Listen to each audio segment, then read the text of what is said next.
ओम शांति। 21 जनवरी 2025 के महावाक्यों में प्यारे मीठे बाप दादा ने कहा, मीठे बच्चे सवेरे सवेरे उठ बाप से मीठी रू रिहान करो। बाप ने जो शिक्षाएं दी हैं उन्हें उगारते रहो। पापा जो हमें मुरली में पॉइंट बताते हैं उनको बाबा जैसे बताते हैं कि ऐसे ऐसे बातें करनी चाहिए, मीठी मीठी कई बार बाबा बताते हैं। वही सेम बातें हमें दोहरानी है और अपने मन की बात, अपने दिल की बात भी बाबा से करनी है। यही योग है। सिंपल। प्रश्न है, सारा दिन खुशी खुशी में बीते, उसके लिए कौन सी युक्ति रचनी चाहिए? उत्तर है, रोज अमृत वेले उठकर ज्ञान की बातों में रमण करो। अपने आप से बातें करो। सारे ड्रामा के आदि मध्य अंत का सिमरन करो। बाप को याद करो तो सारा दिन खुशी में बीतेगा। स्टूडेंट अपनी पढ़ाई की रिहर्सल करते हैं, तुम बच्चे भी अपनी रिहर्सल करो। गीत है, आज अंधेरे में है इंसान। ओम शांति। मीठे मीठे सिखिलते बच्चों ने गीत सुना। तुम भगवान के बच्चे हो ना। तुम जानते हो भगवान हमको राह दिखा रहे हैं। वह पुकारते रहते हैं कि हम अंधेरे में हैं, क्योंकि भक्ति मार्ग है ही अंधेरा मार्ग। भक्त कहते हैं, हम तुमसे मिलने के लिए भटक रहे हैं। कब तीर्थों पर, कब कहाँ दान पुण्य करते हैं। मंत्र जपते हैं, अनेक प्रकार के मंत्र देते हैं, फिर भी कोई समझते थोड़ी है कि हम अंधेरे में हैं। सोजरा क्या चीज है, कुछ भी समझते नहीं, क्योंकि अंधियारे में है। तो अंधियारे में कुछ नजर नहीं आता है और भटकते रहते हैं। जहाँ जो चीज मिल गई अंधियारे में, उसी को सही मान लेते हैं।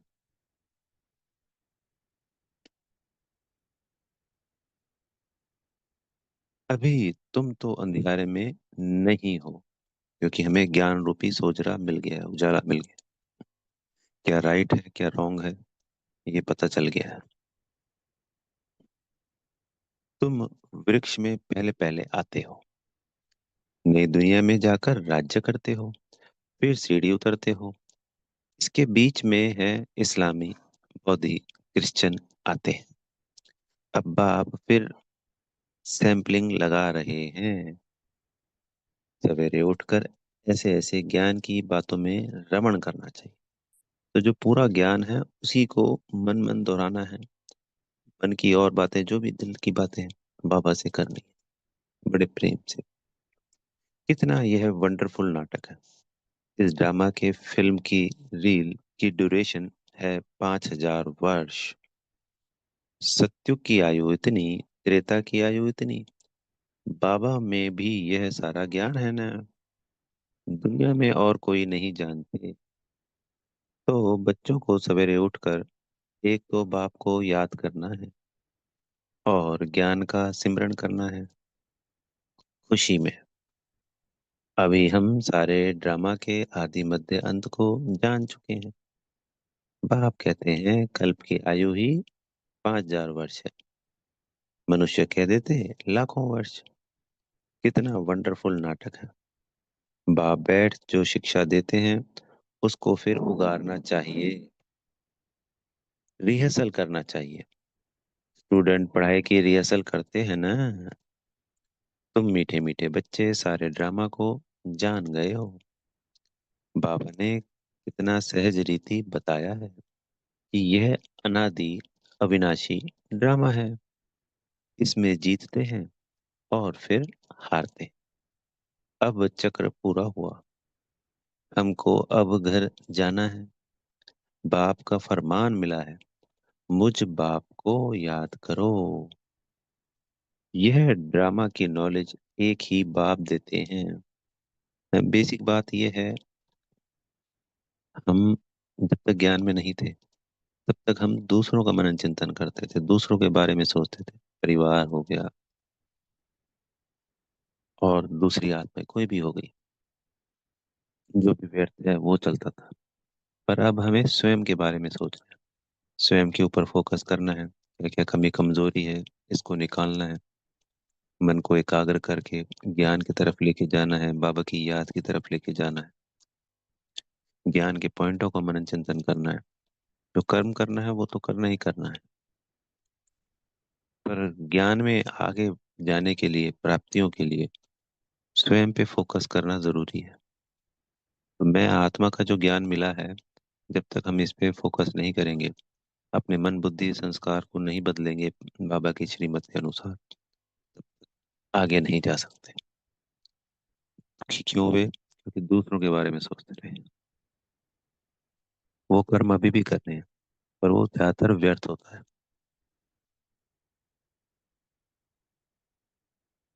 किसी एक पॉइंट को लेके कहीं कोई विचार विमर्श है, डिस्कशन है दूसरों को लेके, वो करके फिर फुल स्टॉप। पूरा दिन उसी एक चीज में नहीं लगे रहना होता। ये अभी भी प्रवृत्ति में रहते हुए सबकी पालना करनी है, देखभाल करनी है, जो हमें प्लानिंग बनानी है स्थूल कार्यों की वो करनी है, पर हमेशा ही ये करें ऐसा नहीं है।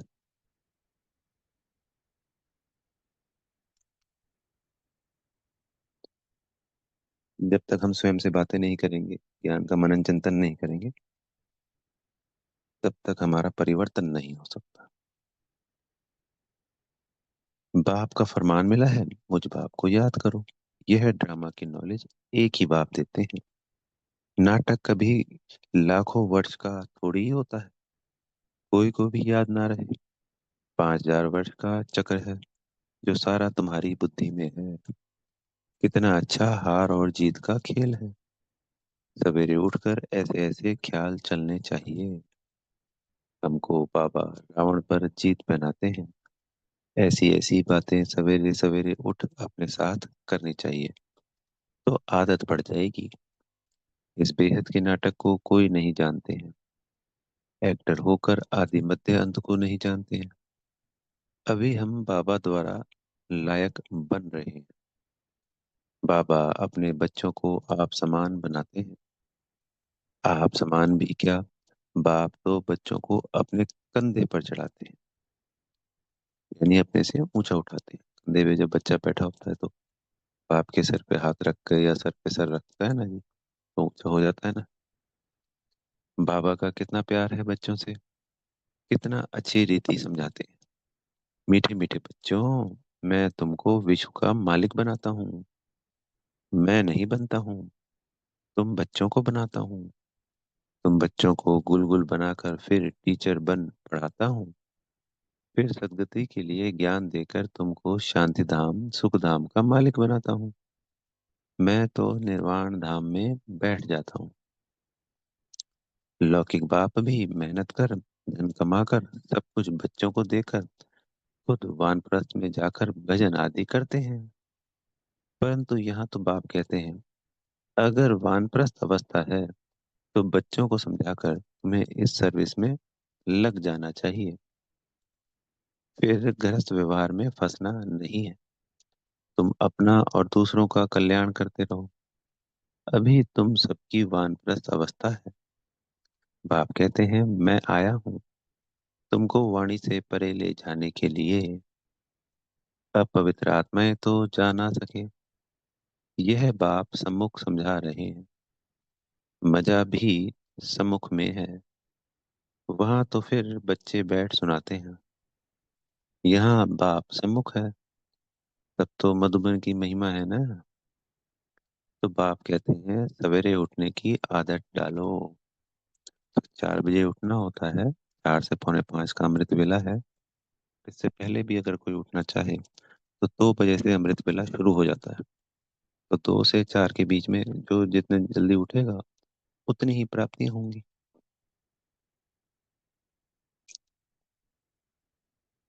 राजाई और रजाई, इन दोनों में से एक चीज मिलनी, जो जिसको चाहिए वो ले लेगा। भक्ति भी मनुष्य सवेरे उठकर करते हैं, परंतु उससे वर्षा तो मिलता नहीं। वर्षा मिलता है रचता बाप से। कभी रचना से वर्षा मिल ना सके। इसलिए कहते हैं हम रचता और रचना के आदि मध्य अंत को नहीं जानते। अगर वह जानते होते तो वह परंपरा चला आता। बच्चों को यह भी समझाना है कि हम कितने श्रेष्ठ धर्म वाले थे, फिर कैसे धर्म भ्रष्ट क्रम भ्रष्ट बने हैं। माया गोडरेज का ताला बुद्धि को लगा देती है। इसलिए भगवान को कहते हैं आप बुद्धिमानों की बुद्धि हो, इनकी बुद्धि का ताला खोलो। अब तो बाप सम्मुख समझा रहे हैं, मैं ज्ञान का सागर हूँ, तुमको इन द्वारा समझाता हूँ। कौन सा ज्ञान? यह सृष्टि चक्र के आदि मध्य अंत का ज्ञान, जो कोई भी मनुष्य दे ना सके। बाप कहते हैं सत्संग आदि में जाने से फिर भी स्कूल में पढ़ना अच्छा है। तो स्कूल कौन सा? हमारा ईश्वरीय विश्वविद्यालय, पिता ब्रह्मा कुमारी से ईश्वरीय विश्वविद्यालय। दूसरे सत्संगों में जाने से तो यहाँ पढ़ना अच्छा है ना जी। जमीन आसमान का फर्क है। पढ़ाई सोर्स ऑफ इनकम है, सत्संगों में तो मिलता कुछ नहीं। दान पुण्य करो, यह करो, बेटा रखो, खर्चा ही खर्चा है। पैसा भी रखो, माथा भी टेको, टिप्पणी घिस जाती है। हम्म, अभी तुम बच्चों को जो ज्ञान मिल रहा है उसको सिमरन करने की आदत डालो और दूसरों को भी समझाना है। बाप कहते हैं अब तुम्हारी आत्मा पर बृहस्पति की दशा है। वृक्षपति भगवान तुमको पढ़ा रहे हैं, तुमको कितनी खुशी होनी चाहिए। भगवान पढ़ाकर हमको भगवान भगवती बनाते हैं। ओहो, ऐसे बाप को जितना याद करेंगे तो विक्रम विनाश होंगे। ऐसे ऐसे विचार सागर मंथन करने की आदत डालनी चाहिए। दादा हमको इस बाप द्वारा वर्षा दे रहे हैं। तो यहाँ पे दादा हैं शिव बाबा और बाप हो गए ब्रह्मा बाबा। तो दादा की मिल्कियत पे पुत्रों का अधिकार होता है ना। तो यहाँ पे हमें दादा से वर्षा मिल रहा है। खुद कहते हैं मैं इस रथ का आधार लेता हूँ। तुमको ज्ञान मिल रहा है ना। ज्ञान गंगाएं ज्ञान सुनाकर पवित्र बनाती हैं। कि ज्ञान का पानी और समझ आएंगे कि गंगा का पानी, क्योंकि उस पानी से अगर पवित्र बनते तो अब तक तो सब मुक्ति में चले गए होते। और वो तन को धोने का पानी है, और तन तो जड़ वस्तु है, चैतन्य आत्मा है। उसको पावन कौन बनाएगा? चैतन्य परमात्मा। अब बाप कहते हैं बच्चे तुम भारत की सच्ची सच्ची सेवा करते हो। वह सोशल वर्कर्स तो हद की सेवा करते हैं। यह है रूहानी सच्ची सेवा। भगवान उवाच बाप समझाते हैं भगवान पुनर्जन्म रहित है। श्री कृष्ण तो पूरे 84 जन्म लेते हैं। उनका गीता में नाम लगा दिया है, नारायण का क्यों नहीं लगाते? यह भी किसको पता नहीं कि श्री कृष्ण ही श्री नारायण बनते हैं। क्योंकि वहां तो ये कहते हैं कि नारायण की आत्मा निकल के भले उसी का अंश श्री कृष्ण के रूप में जन्म लेता है। तो अलग अलग दिखा दिए, जबकि ये एक ही जन्म में एक ही, पहले वो बच्चा श्री कृष्ण बनता है और वही बड़ा बन के नारायण की गद्दी पे बैठता है।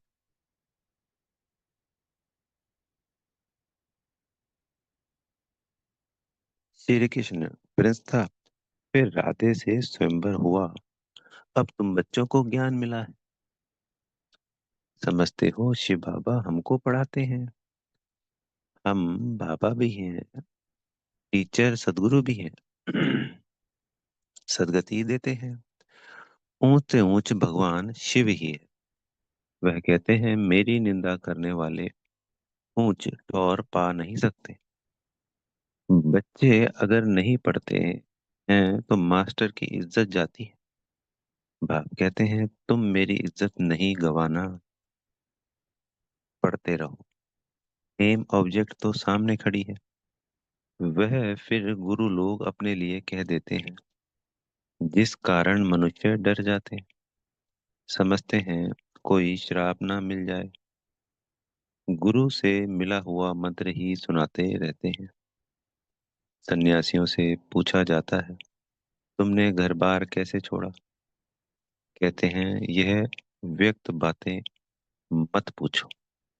अरे, क्यों नहीं बताते हो? हमको क्या पता तुम कौन हो?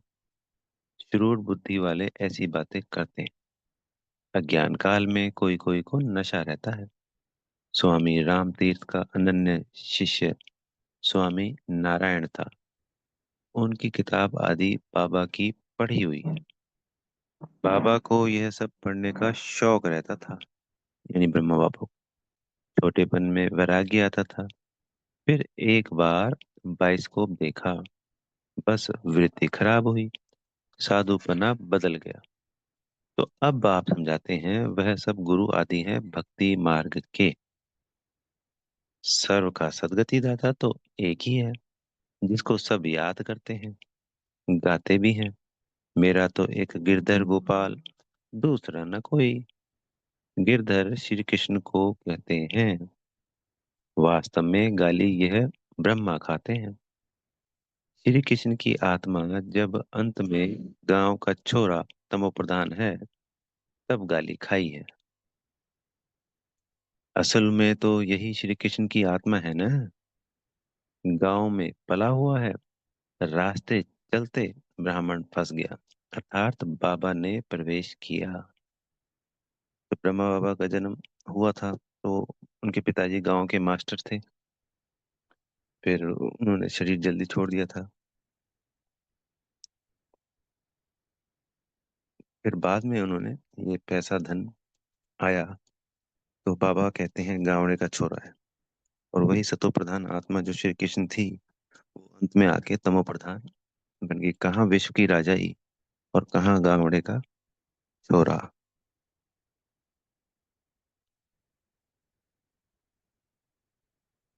अमेरिका तक आवाज चला गया, तो अमेरिका के अखबारों में भी छपा कि भारत में एक ऐसा व्यक्ति हुआ है जिसको 16,000 108 रानियां चाहिए। तो अभी 300 200 300 हो गई हैं उस वक्त।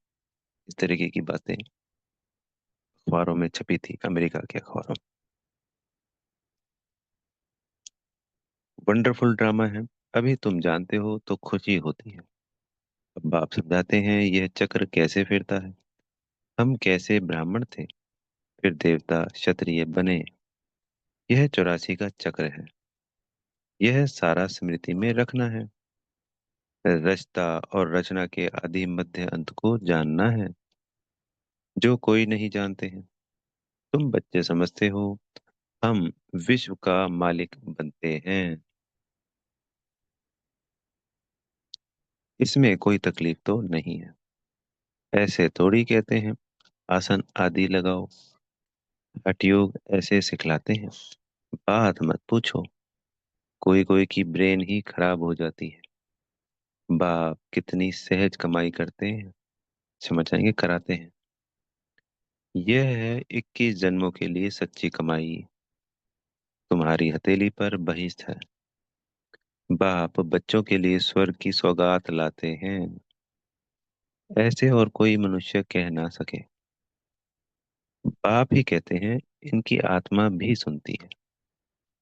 तो बच्चों को सवेरे उठ ऐसे ऐसे विचार करने चाहिए। भक्त लोग भी सवेरे गुप्त माला फेरते हैं। उसको गौमुख कहते हैं। उसमें अंदर हाथ डाल माला फेरते हैं। राम राम जैसे कि बाजा बजता है। वास्तव में गुप्त तो यह है, बाप को याद करना। अजप्पा जाप इसको कहा जाता है। खुशी रहती है। कितना वंडरफुल ड्रामा है। यह बेहद का नाटक है, जो सिवाय तुम्हारे और कोई की बुद्धि में नहीं है। तुम्हारे में भी नंबरवार पुरुषार्थ अनुसार है बहुत इजी। हमको तो अब भगवान पढ़ाते हैं, बस उनको ही याद करना है। वर्षा भी उनसे मिलता है। इस बाबा ने तो धक से सब कुछ छोड़ दिया, क्योंकि बीच में बाबा की प्रवेशता थी ना। जब ब्रह्मा बाबा ने जब शिव बाबा की प्रवेशता हुई तो अपना सब कुछ छोड़ दिया, सब कुछ इन माताओं के अर्पण कर दिया। बाप ने कहा इतनी बड़ी संस्था करनी है, समझ आएंगे, इतनी बड़ी स्थापना कर, सब इस सेवा में लगा दो, एक पैसा भी किसको देना नहीं है। नष्टो मोह इतना चाहिए, बड़ी मंजिल है।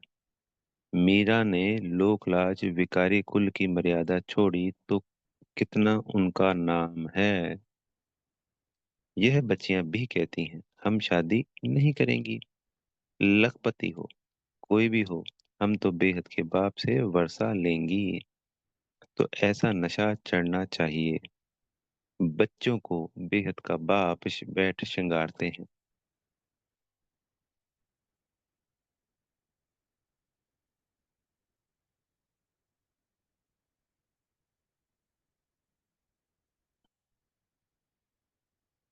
इसमें पैसे आदि की दरकार भी नहीं है।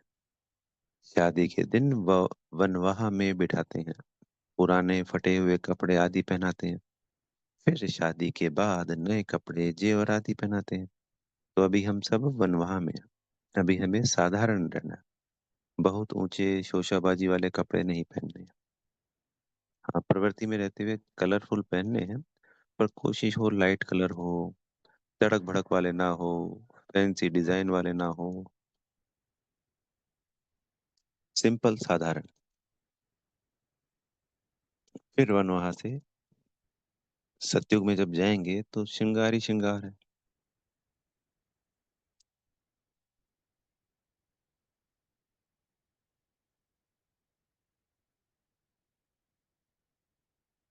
यह बाप कहते हैं मैं तुमको ज्ञान रत्नों से श्रृंगारता हूँ, फिर तुम यह लक्ष्मी नारायण बनेंगे, ऐसे और कोई कह ना सके। बाप ही आकर पवित्र प्रवृत्ति मार्ग की स्थापना करते हैं, इसलिए विष्णु को भी चार भुजा दिखाते हैं। शंकर के साथ पार्वती, ब्रह्मा के साथ सरस्वती दिखाई है। अब ब्रह्मा की कोई स्त्री तो है नहीं, यह तो बाप का बन गया। कैसी वंडरफुल बातें हैं। मात पिता को तो यह है ना, यह प्रजापिता भी है। फिर इन द्वारा बाप रचते हैं तो माँ भी ठहरी, और वो हमारे बड़े भाई जी भी हैं। जब शिव बाबा हो, बाबा हो गए और जो दादा यानी बड़ा भाई को दादा बोलते हैं, तो ब्रह्मा बाप के साथ माँ, बाप और बड़े भाई, ये तीन संबंध।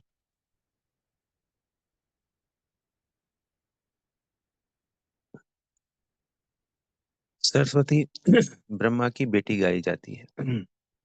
यह सब बातें बाप बैठ समझाते हैं। जैसे बाबा सवेरे उठकर विचार सागर मंथन करते हैं, बच्चों को भी फॉलो करना है। तुम बच्चे जानते हो कि यह हार जीत का वंडरफुल खेल बना हुआ है, इसे देखकर खुशी होती है, घृणा नहीं। हम यह समझते हैं हम सारे ड्रामा के आदि मध्य अंत को जान गए हैं, इसलिए घृणा की बात तो है ही नहीं। तुम बच्चों को मेहनत भी करनी है, गृहस्थ व्यवहार में रहना है, पावन बनने का बीड़ा उठाना है। हम युगल इकट्ठे रह पवित्र दुनिया का मालिक बनेंगे। तो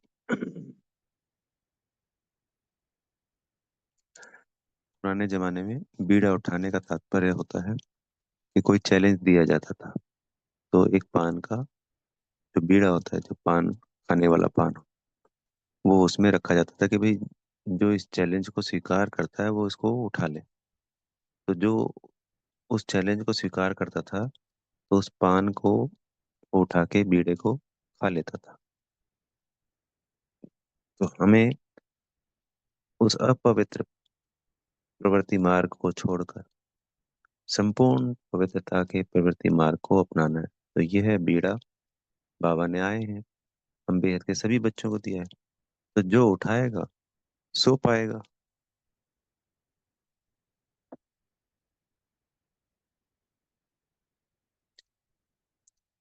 हम युगल इकट्ठे रह पवित्र दुनिया का मालिक बनेंगे। फिर कोई कोई तो फेल भी हो पड़ते हैं। बाबा के हाथ में कोई शास्त्र आदि नहीं है, यह तो शिव बाबा कहते हैं, मैं ब्रह्मा द्वारा तुमको सभी वेद और शास्त्रों का सार सुनाता हूँ। श्री कृष्ण नहीं, कितना फर्क है। अच्छा, मीठे मीठे की लदे बच्चों प्रति माता पिता बाप दादा का याद प्यार और गुड मॉर्निंग। रूहानी बाप की रूहानी बच्चों को नमस्ते। हम रूहानी बच्चों की प्यारे मीठे रूहानी बाप दादा जी को याद प्यार गुड मॉर्निंग और नमस्ते। धारणा के लिए मुख्य सार में पहला पॉइंट, पढ़ाई पर पूरा ध्यान देना है। ऐसा कोई कर्म ना हो जिससे बाप टीचर और सदगुरु की निंदा हो। इज्जत गंवाने वाला कोई कर्म नहीं करना है। दूसरा पॉइंट, विचार सागर मंथन करने की आदत डालनी है। बाप से जो ज्ञान मिला है उसका सिमरन कर अपार खुशी में रहना है। किसी से भी घृणा नहीं करनी है। सदगुरु जी से वरदान मिल रहा है, संपूर्णता की रोशनी द्वारा अज्ञान का पर्दा हटाने वाले सर्च लाइट भव। अभी प्रत्यक्षता का समय समीप आ रहा है, इसलिए अंतर्मुखी बन गुह्य अनुभवों के रत्नों से स्वयं को भरपूर बनाओ। ऐसे सर्च लाइट बनो जो आपके संपूर्णता की रोशनी से अज्ञान का पर्दा हट जाए। क्योंकि आप धरती के सितारे इस विश्व को हलचल से बचाए सुखी संसार, स्वर्णिम संसार बनाने वाले हो। आप पुरुषोत्तम आत्माएं विश्व को सुख शांति की सांस देने के निमित्त हो। स्लोगन है, माया और प्रकृति की आकर्षण से दूर रहो तो सदा हर्षित रहेंगे। आज का अव्यक्त पॉइंट में अपनी शक्तिशाली मनसा द्वारा प्रकाश देने की सेवा करो। जब मनसा में सदा शुभ भावना व शुभ दुआएं देने का नेचुरल अभ्यास हो जाएगा तो मनसा आपकी बिजी हो जाएगी। मन में जो हलचल होती है उससे स्वतः ही किनारे हो जाएंगे। अपने पुरुषार्थ में जो कभी दिल शिकस्त होते हो वह नहीं होंगे। जादू मंत्र हो जाएगा। तो जब हम मनसा हमारी शक्तिशाली हो जाती है और सदा ही हर परिस्थिति में और हर किसी के प्रति शुभ भावना शुभकामना वाली हो जाती है तो फिर वो जैसे नेचुरल अपने आप एक पॉजिटिव वाइब्रेशंस निकलती रहती हैं। तो मनसा में हमेशा सबके लिए जब शुभ भावना शुभकामना निरंतर अपने आप निकलती जाएगी तो फिर पुरुषार्थ तो अपने आप ही आगे बढ़ते जाएंगे, उठती कला में रहेंगे। क्योंकि हमारी मनसा वायुमंडल वातावरण को पांच तत्वों को वेद के सभी आत्मा बच्चों को पॉजिटिव कर रही है। हमारा ऑरा पॉजिटिव हो रहा है। तो जब ऑरा ही पॉजिटिव हो गया सदा के लिए तो फिर पुरुषार्थ या दिल शिकस्त होना ये बात तो रह ही नहीं जाती। अच्छा, ओम शांति। बेहद का धन्यवाद मेरे प्यारे मीठे माता पिता बाप दादा जी का, आप सभी आत्मा भाइयों का और दिल से बेहद की शुभकामनाएं। ओम शांति।